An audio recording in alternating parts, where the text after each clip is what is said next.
A fan film is exactly what the name implies, a film made by fans of a particular subject, and in the case of Star Trek, these amateur productions have been around almost as long as Star Trek itself. The earliest publicly available example dates back to 1967. Titled simply Star Trek, it's about what you'd expect from the genre. Kids utilizing the family's Super 8 camera, makeshift uniforms that consist of hand-drawn insignia taped to t-shirts, etc. The first noteworthy attempt to kick things up a notch came in 1974 with John Constantino's Paragon's Paragon, essentially an adaptation of James Blish's Star Trek novel Spock Must Die.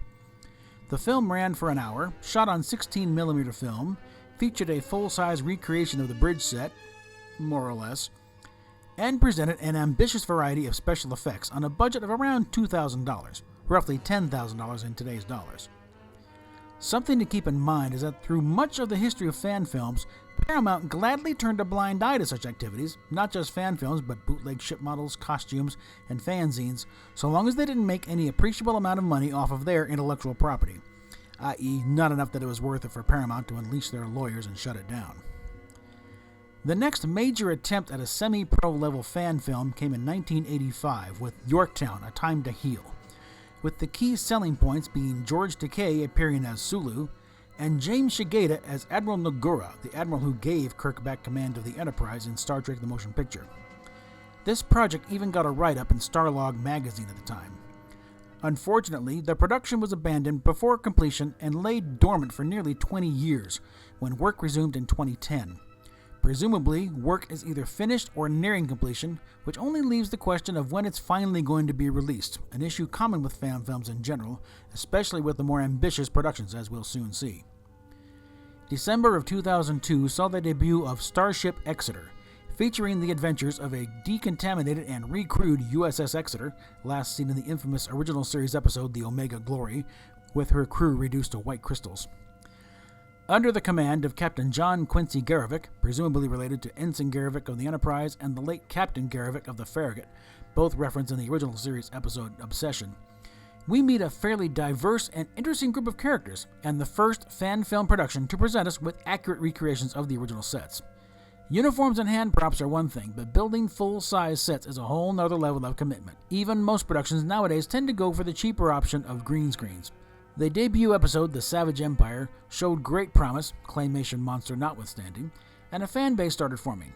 Unfortunately, the second episode, The Tressarian Intersection, ran into the common enemy of most fan films, real life. Released one act at a time, the delay between the release of Act 3 and Act 4 spanned more than a few years. In all, from principal photography to the release of the final act, it took nearly 10 years for the finished episode to finally see the light of day. Needless to say, the third episode, The Atlantis Invaders, never happened.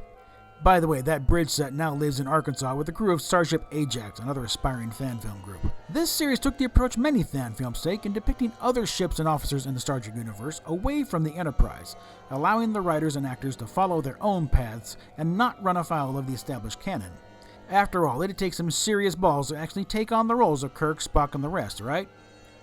Well, in 2004, James Cawley decided to grab onto the third rail of fan films and produced Star Trek New Voyages, with Cawley himself taking on the role of Captain Kirk. A former underling of Star Trek costume designer William Ware Tice, Cawley has made his money primarily as one of the world's most acclaimed Elvis impersonators, hence the jet-black king of rock and roll pompadour.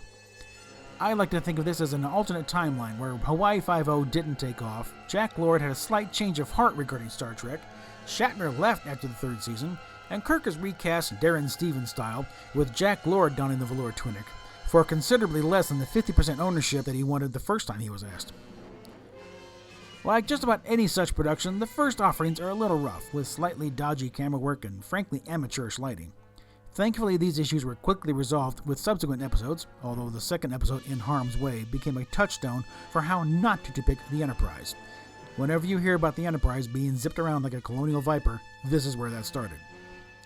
In 2008, the production changed its name to Star Trek Phase 2, a clear nod to the planned Star Trek Revival TV series that was shelved in favor of Star Trek Motion Picture, itself an adaptation of what would have been the pilot episode for Phase 2.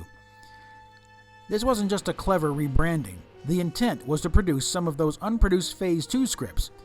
This only got as far as The Child, a script that had already been adapted by the Next Generation to get around the writer's strike at the time, and Kutumba, a John Meredith Lucas story that required some serious reworking to bring it in line with the Klingon society as we knew it by the time of Enterprise. While developing a Norman Spinrad script, He Walked Among Us, a script initially pitched to the original series, the friendly folks at CBS chimed in to remind Cawley that they still owned those scripts and would really prefer that nobody else produce them.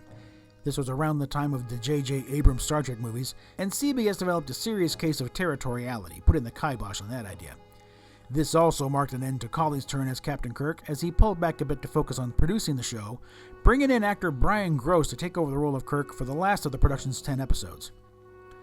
Although Starship Exeter initially kicked off the current state of fan films with faithful recreations of sets and higher quality visual effects, most folks looked at New Voyages as when Star Trek fan films kicked into high gear, particularly because Cawley did grab that third rail by taking on the role of Kirk, garnering a lot of attention both pro and con, and the fact that this production had the active participation of actual Star Trek veterans both in front of and behind the camera, most notably George Takei, Grace Lee Whitney, and Walter Koenig reprising their roles of Sulu, Rand, and Chekhov, with scripts from D.C. Fontana, Mark Zicree, and David Gerrold, who finally got to produce a version of his next-gen rejected AIDS allegory script, Blood and Fire.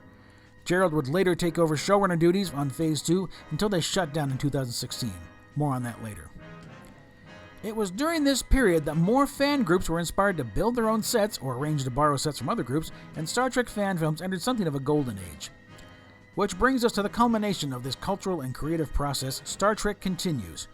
Produced by noted anime voice actor Vic Mignogna, with a cast of primarily experienced professional actors, mostly voice actors that he's worked with, or celebrities he's met at cons and befriended, as opposed to the usual group of enthusiastic amateurs, and their own batch of faithful recreations of the original sets, starting with the bridge and other set pieces acquired from Starship Farragut, another fan film production that, through bad luck, lost the loan of the warehouse that had served as their soundstage. Eventually including main engineering. The only other production to have an engineering set was Phase 2, and they never really got to use theirs on camera. Star Trek Continues set itself the goal of completing the 5-year mission and setting up the characters for where we find them in Star Trek the Motion Picture, and over the course of 11 full-length episodes, they accomplished that goal. What set Continues apart from other productions are a few key factors. Every episode is made with a concerted effort to match up as closely as possible to the look and feel of the original series, from the signature colored lighting, the camera angles, and in the age of high-def widescreen, shooting in the original 4:3 screen ratio and added film grain. The scripts were all consistent with those of the original series, including the subtle approach to current social issues, building upon established canon, and giving Mignogna that chance to chew the scenery with true Shatnerian gusto. The vast majority of the cast of any Star Trek Continues episode are professional actors, with several guest stars well known to genre fans throughout the run, including Aaron Gray, John Delancey, Lou Ferrigno, and Colin Baker, and others. Then, on June 11th, 2014, the fan film community started to turn upside down. Famous fan Alec Peters, previously known for dealing in rare Star Trek collectibles through his company Propworks, released a 20-minute documentary-style short, Prelude to Axanar.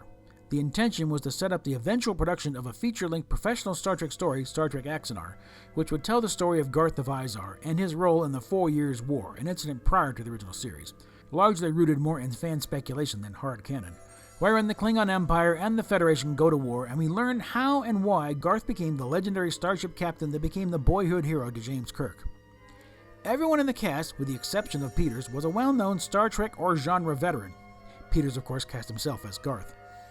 The visual effects were nothing short of spectacular, and the list of premiums for different levels of contributions was staggering. Donations reached over $2 million, and plans were announced to use the production of Axanar as the basis for an independent, for-profit studio where fans would be able to come and produce their own projects in a professional-level facility. In the eyes of CBS, the owners of Star Trek at the time, that line where fan creators were not allowed to make any money from their projects was about to be crossed, and the lawyers were dispatched from on high, and the entire fan film community was about to pay the price for Axanar's ambitions. So it was on December 29, 2015, CBS and Paramount Pictures filed a copyright lawsuit seeking damages in the U.S. District Court for the Central District of California, stating Axanar Works infringed their rights by making use of the Klingon language and innumerable copyrighted elements of Star Trek, including its settings, characters, species, and themes. The sword of Damocles that had hung over fan projects for decades had fallen, And Alec Peters, who likes to describe himself as a lawyer even though he's never actually practiced law anywhere, seemed to revel in the attention and the conflict, while the entire fan film community very nearly ceased to exist in the carnage. In the middle of all this, mainly as a response to one of Peters' defenses that there weren't any guidelines to follow so he couldn't be found guilty of violating rules that hadn't been laid down in the first place, on June 23, 2016, Paramount and CBS released guidelines for fan films to head off any future mishaps and misunderstandings.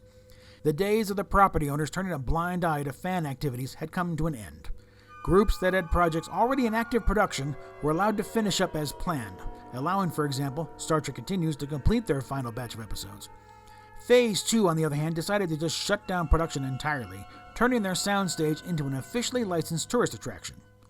Star Trek Horizon, who had just released a feature-length film set during the period of Star Trek Enterprise and were planning a sequel, had received an advisory from CBS not to do that, so they just abandoned the project, possibly because the name of their ship was Discovery. Everyone else pretty much sat back and started rethinking their projects. The outcome came on January 20th, 2017, when all parties agreed to a settlement wherein Alec Peters and Axanar Productions promised to make substantial changes to Axanar and agreeing to abide by newly minted guidelines for fan films, meaning that instead of the planned 90-minute feature, Axanar could be no longer than 30 minutes in two 15-minute segments, with no ads allowed. As of the time of this production, Axanar has only now just begun production. Now stay tuned and we'll do a little Q&A regarding those guidelines.